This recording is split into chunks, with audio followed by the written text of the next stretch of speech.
1. Gun shows are not uncommon in my notch of the Bible Belt. Maybe they're not uncommon anywhere in the Bible Belt, I don't know.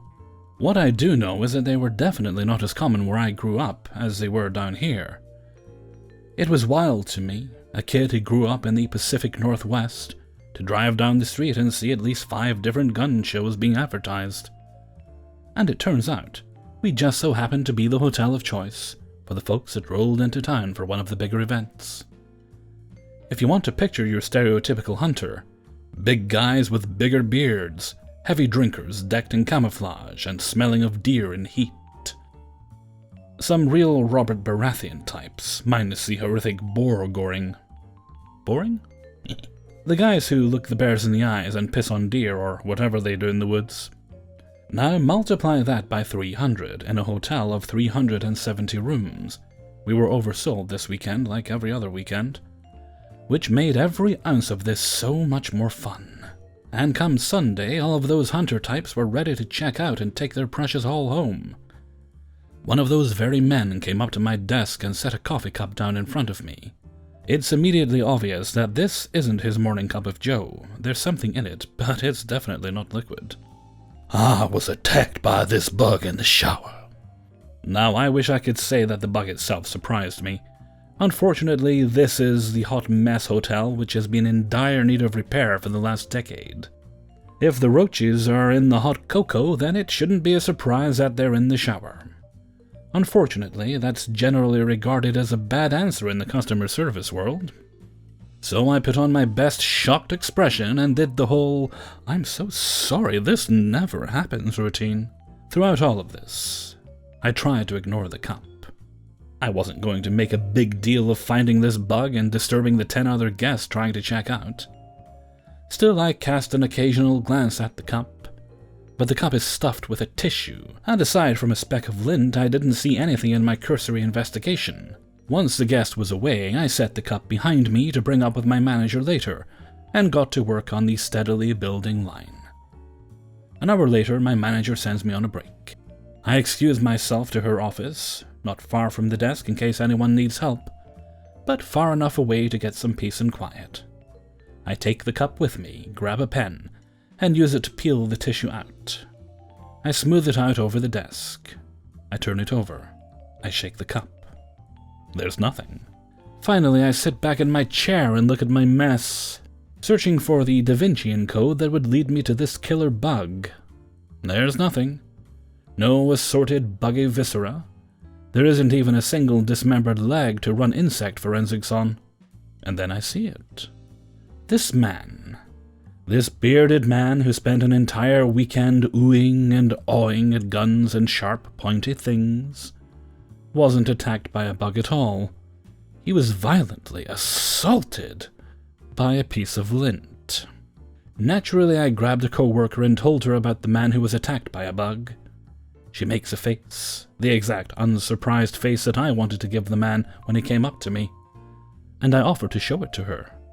She stares at my mess. She stares some more. It isn't long until we both start laughing. We take turns telling other staff members to come look at the dangerous bug we have in the office. Each and every one of them gets a good laugh out of it, something we all needed on a day like that. I think that day was one of the biggest reasons I held on to the hotel for so long. There were bad days. There were a lot of bad days, and not nearly enough good days to counteract it. But when we were on it, when we were working as a team and holding each other up, things went really well. Sure, it was stressful, but we made ourselves laugh. Unfortunately, it wasn't long until the next GM came in and completely shook the system up. Again. And suddenly, we were all back at square one. 2. We have a pet policy which allows up to 2 dogs with a flat fee of $130 plus $7.80 state tax. That fee covers 2 dogs. Well, we have 3 kinds of people who stay with us. Keep in mind our rates on the weekends start at around $600 per night for a basic room 575 square feet. Anyway, back to the 3 kinds of people. Number 1. people who follow the pet policy and abide by the rules. Number 2. People who check in without telling us they brought a dog and later sneak them up to the room using a back entrance. Number 3. People who didn't read the pet policy and don't want to pay the fee, so they hesitate while reading the pet waiver at the front desk and say, "Well, what if he's a service animal?" Let's be clear, I have absolutely no issue with service dogs. However, as I am sure it is an issue in many cases, people take advantage and just don't want to pay the fee. The fee covers a pet amenity which they get in the room: a dog bed, bowl, treats, water, and a chew toy which they get to keep. In addition, it covers the deep cleaning fee. I printed off the ADA law and placed it in the drawer of all our front desk stations to give a refresher, and instructed my staff the legalities of what is allowed and what isn't.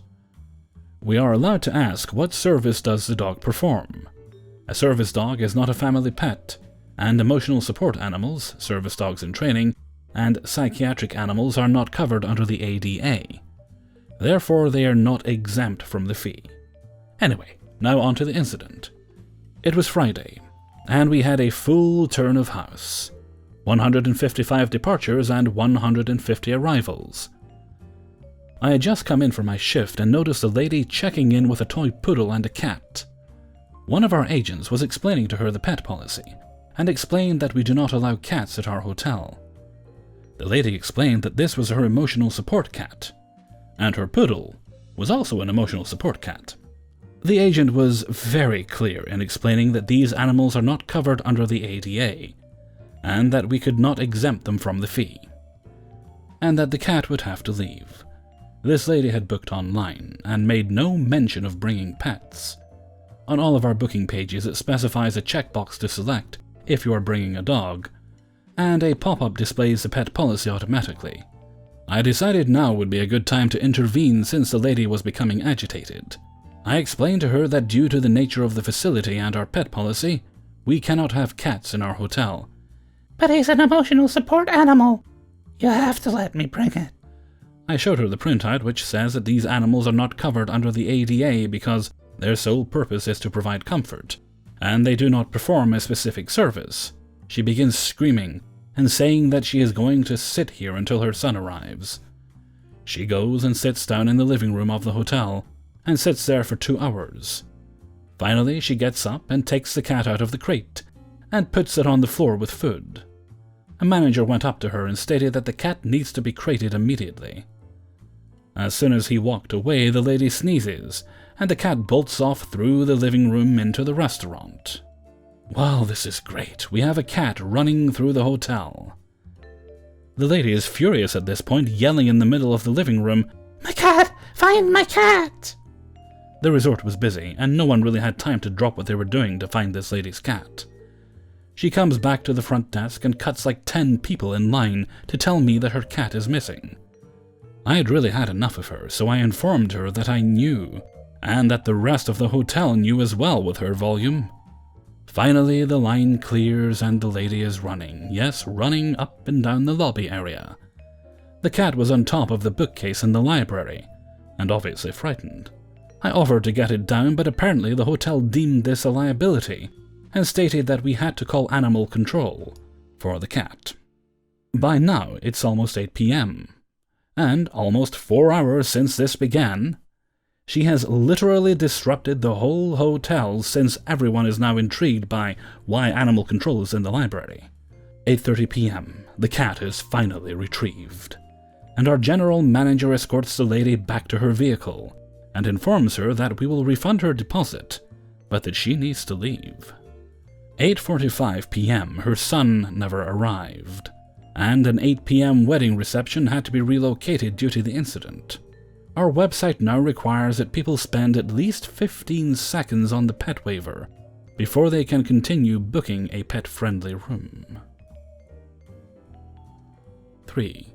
I worked at front desk for years during my college to help support me, and I have some stories for you about a shady hotel that I worked in for a good part of 3 years. Now, I'm very grateful to the owner, an aging widow of a hotel businessman in town, who had relatives owing some big local inns. She seemed to have gotten the short straw, Or maybe she just wanted a simpler inn to manage. But the only properties she took care of were some beach houses that she rented during summer, and this old-ass hotel in a pedestrian-only street at downtown. I was passing through once, handing resumes to local businesses, and she took mine and accepted me right away, even though I had no experience working at hotels. After 1 whole year working there, she even let me live there for free, in an unusable room. For some context, the hotel had 4 floors, but only the first 3 were rentable. The top floor had a wooden ceiling full of termites, and several maintenance problems. The standard room in the hotel had a bad quality bed, television, only local channels, and inside bathroom, and you were entitled to 1 towel per person. The discount room had no TV and no internal bathroom, with 1 toilet and shower for the entire floor. Breakfast was included, but was limited to Spam, bad quality margarine, biscuits, bread, coffee, and cream. The hotel structure was old and wiring had constant maintenance issues, and the toilets clogged often. But it was probably the cheapest hotel downtown, and it was not an explicit crackhead hotel, like some around us who congregated prostitutes offering passers-by, and drug addicts on their doorsteps. You could say it was the bad part of downtown. We got mostly contractor-like guys, carpenters and masons for big companies, poor families and tourists as our clientele.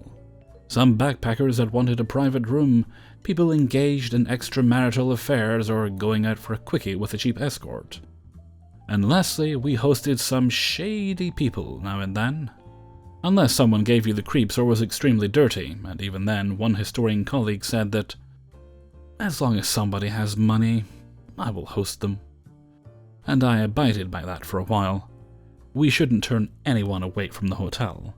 Now, this was a long-ass introduction, but for the purpose of this, I will talk about 2 situations, one involving a hooker and one 3 corporals from our army. I had a weird couple once. They paid up front in small bills, and they were always going in and out. Later we found out that he was her boyfriend and pimp, and she was a well-off girl that somehow ended like this, and they were both on drugs. The girl's father came once or twice and paid for 4 days in advance, and expressed a lot of concern, but apparently there was nothing he could do besides that. I never got into too much detail about their life, as I don't really like to know too much about my guests' lives. Due to their lifestyle, the owner made sure we charged them daily, but sometimes they'd fall 1 or 2 days behind, and the owner would just tell us to wait. She really didn't like kicking anyone out. One day I was ending my shift and having small talk with my coworker, when the girl comes running so fast and gets behind the desk screaming. A woman comes right after her screaming as well, and when they both get into a corner, this woman starts punching the girl and they both yell. And before me and my colleague can do anything, she gets out. Turns out she wasn't punching the girl, but stabbing her with a small kitchen knife that broke down after maybe 2 or 3 stabs. There was blood everywhere, and the girl was crying and desperate. Some curious people were starting to peek through the front door, and we locked it and called the police. Our laundry maid was in a nursing school, and we called her to administer first aid. Luckily, the girl was not seriously hurt. It seems the knife was so flimsy that it broke when hitting a rib. Police and an ambulance came and took her out. Her boyfriend found the woman and beat the crap out of her, and everyone went to jail. To this day, I don't know if it was drug or prostitution related, but we never saw this couple again. Fast forward a long time, there was this local street party going on in town, and people from all over the country made reservations and such. The hotel was full, and there were only a couple of rooms on the 4th floor available. I start working from 3 p.m. to 11 p.m., and my coworker calls saying he won't come, since I live there and stuff, and the owner offered to pay me 1 more extra day to cover his absence, which happened a little too often. Anyway, during the afternoon, 3 guys arrive. They're from another state and have come to the party. I only have 1 room with 2 beds and say that unfortunately I couldn't host them, since we don't have any spare mattresses. They insist that they don't mind, that they only need a place to crash, that they are from the army, their ID checks out, and it's no big deal. They all seem chill guys, and I decided to make an exception and took them in. Big mistake. About 3 a.m. they come back, drunk. They go up to their room and soon after come back, saying that I rented a room with one bed missing, that they paid to stay there and they were entitled to 3 beds. I was kinda smug, thinking, I fucking told you, now there's nothing I can do. But they started getting more and more aggressive. They began accusing me of racism? That they would wipe the smirk off of my face, and so on. Now, I could just call the police, but in my country, military personnel are judged by a military court, and they have a lot of privileges. In a murder case committed by someone in the army, the media can't even disclose the murderer's full name. I was getting really scared, and I'm not really a confrontational type of guy. I called the owner's son, who was kind of acting manager, and he told me to wake up the breakfast lady, who lived in the hotel like me, to give her mattress to the guys. They were satisfied with that and left me alone. During breakfast, they apologized profusely to the breakfast lady. I was lucky I didn't see them again. This really spooked me, and since then I never rented a room with less space than needed by the guests, no matter what their sub-story.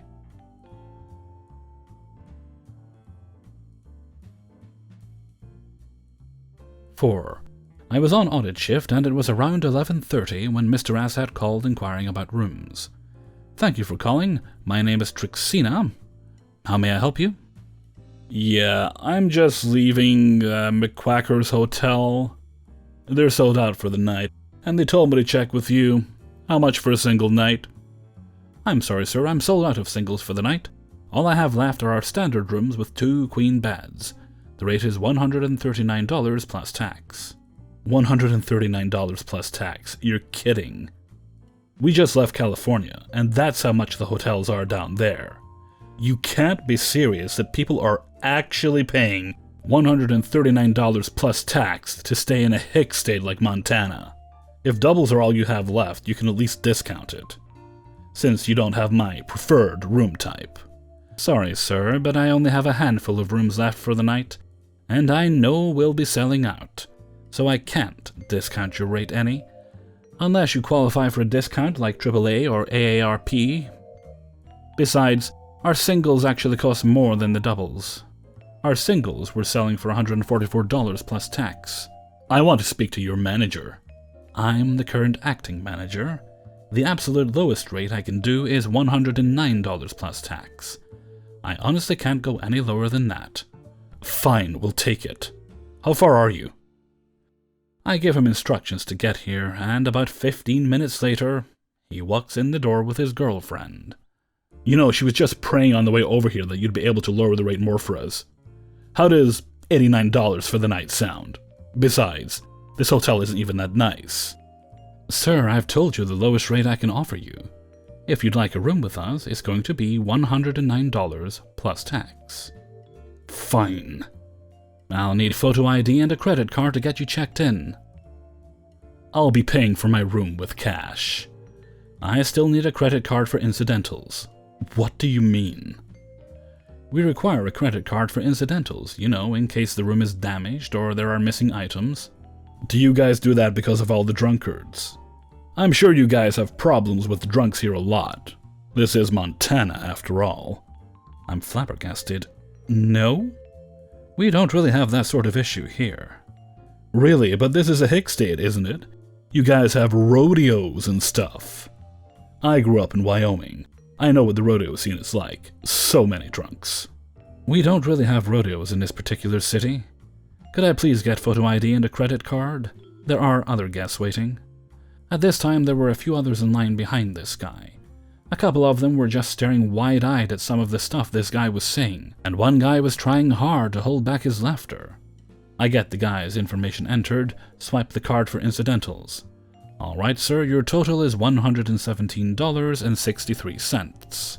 Mr. Assad is rolling his eyes as he pulls out every individual bill from his wallet, and then slides it over to me.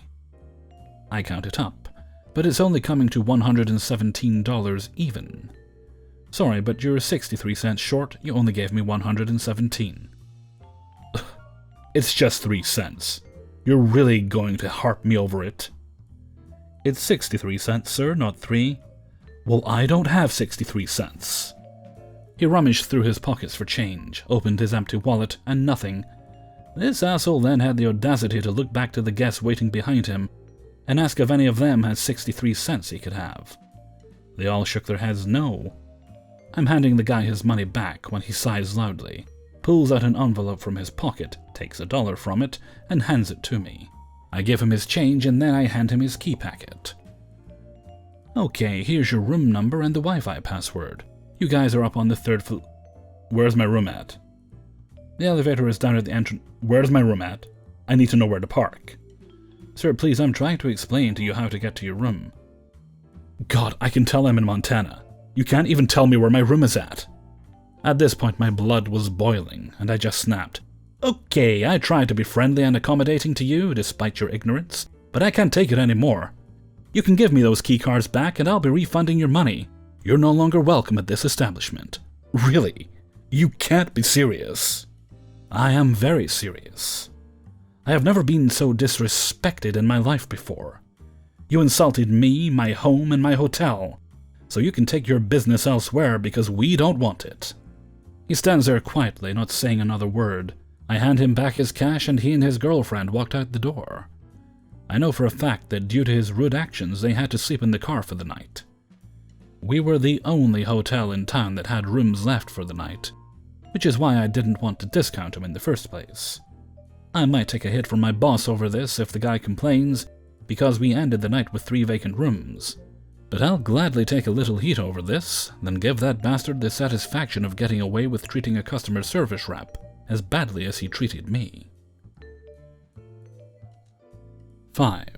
So this happened about a month ago. I'm working the audit shift and around 2:30 a.m. I get a call from a guest room.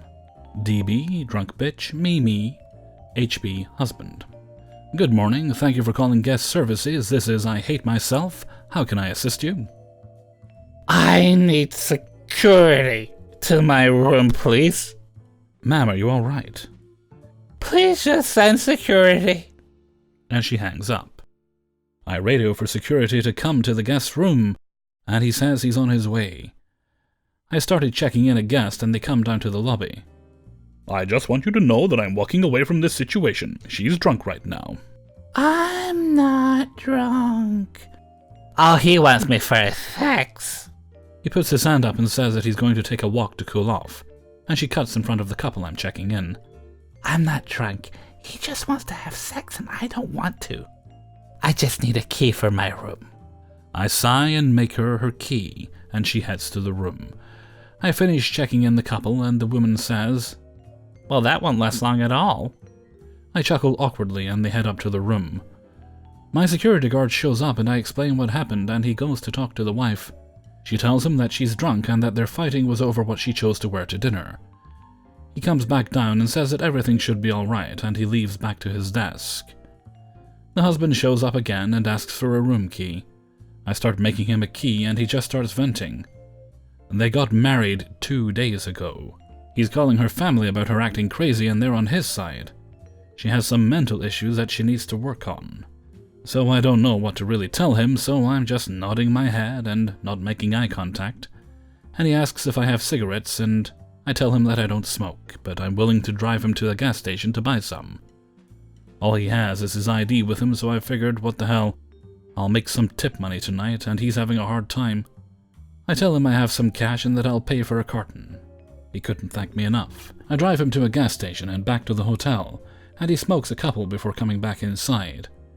He goes up to the room only to find out that she deadbolted the room, and she's either passed out or just ignoring his phone calls. He asks if he can book another room with the card on file with their current reservation, and I told him I couldn't do that since the system wouldn't let me. So he's been going back and forth from our lobby to their room seeing if she'll answer the door. So 30 minutes before I'm supposed to leave shift, she comes down and asks to check out, and she's a prepaid Suxpedia reservation. I internally scream and tell her she's more than welcome to check out, but she'll have to contact the third party for a refund. She asks if we serve alcohol at 7:15 in the morning, and I told her, per our neighborhood liquor law, we don't serve until dinner time. Which then she starts to argue about that I'm lying. Which I am, for a good reason. She then asks for a taxi to the airport. and I ask her which one, and she says American Airline. We start going back and forth about how that's an airline and not the airport. She then asks me to call her husband because he won't answer her phone calls. I tell her a hard no because it's a personal matter between them. So she sits in the lobby and is on her phone. Then the husband comes and they start fighting in the lobby. They come up to the desk and continue to argue. Other guests are now literally staring at them and watching this play out. I am my manager to call security to escort them off property. She then starts to yell and cuss me out about why I didn't watch him the whole night. I literally snapped and yelled, "Because he's an adult! Now please leave the property, you are no longer welcomed here." They both look at me with the "how dare you" look. Security walks in and escorts the husband up to the room and he gets his stuff. And with some more arguing, they finally leave and my manager sent me home. Hey everybody, Hellfreezer here, and thank you very much for listening to Coahw number 22. And thank you very much to everybody who allowed me to use their stories in this video. And I also want to say, before we go on, I want to give a super special and slightly early shout out. I think it's actually on the 19th of July, yeah. I'm doing it now so I don't forget. Shout out to Liz, who is going to be the birthday girl on the 19th. We won't ask how old you are. We'll just guess. And you have Nathan to thank, or give a spanking to, for letting me know that it was your birthday. He bribed me with cute doggy pictures of Scarlet, and oh, not a cute dog indeed. You may have noticed Scarlet pop up in the thumbnail there, and in one of the stories. I mean, how could I say no to that adorable little face? I mean, oh. Anyway, see, those are the kind of pictures I don't mind subscribers sending me. So, birthday girl Liz, I hope you have a super awesome and wonderful birthday. I hope you get lots of presents and lots of love from everyone. And most of all, I hope you don't have to work. And if you do, at the very least, I hope there's cake. Okay, and with that, I'm gonna head off for now. So until next time, thank you very much for listening. And take very good care of yourselves.